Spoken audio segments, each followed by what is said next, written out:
All right, so I'm going to use this Sharpie so it's a little bit easier to see, but what we're going to do is first and foremost establish the 1/3 quadrant for the corner of the room. And I put it a little bit lower in the picture plane so that you almost have the 1/3 coming up as well.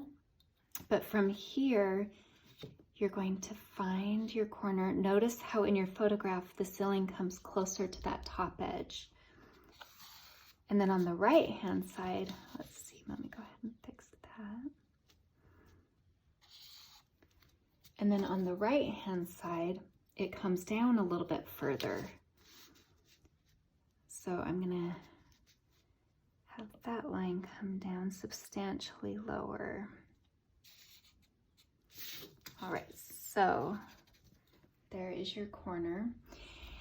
And then from here, you want to establish the vanishing point, which I'm gonna play around a little bit to get that vanishing point.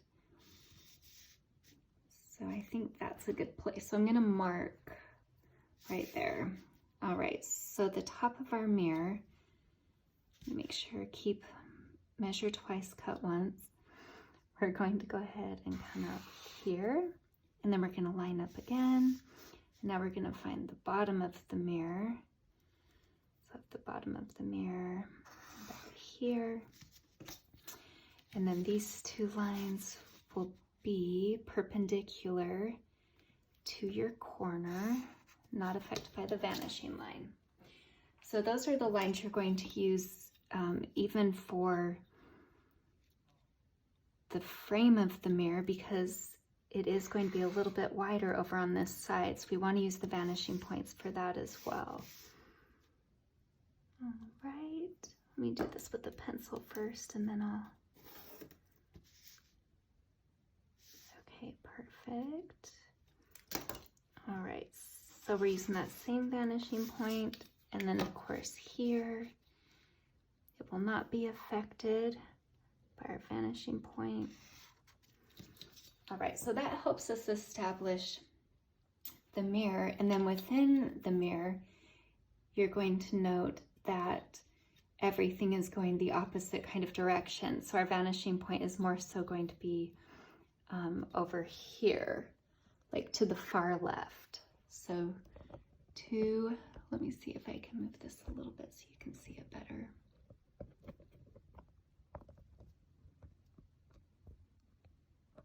Yeah. All right, so I'm establishing the vanishing point over here now, and I'm going to go ahead and bring in the top of the bed.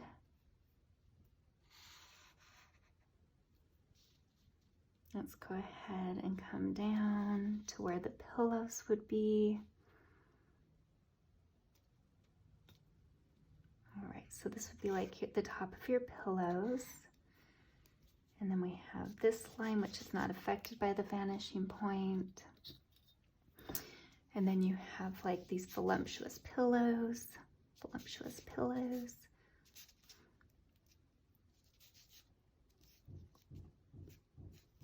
All right. And then for the bedding, it's not so much affected, it's more like voluminous. You can use mark making and shading for it. And then the window, of course, will not be affected by the vanishing point. You have the lamp here. You want to make sure to get that ellipses right because we're looking down on it. All right, so you have your lamp here. And then if you have room, of course, you can do the picture that's in there, and those vanishing points will match that one. All right, so for the right-hand side, there's not that much information for us.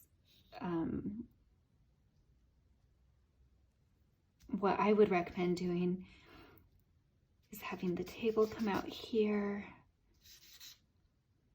and just look for shapes. Here's like the radio.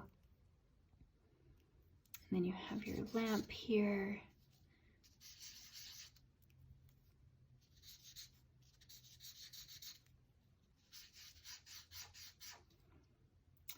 And then the two pictures.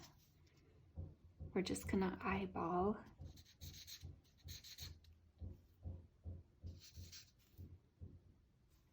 And then the bed, we want enough information from the bed to know that that's what's in the reflection. And you have your pillow and the bedding. But yeah, hopefully this helps.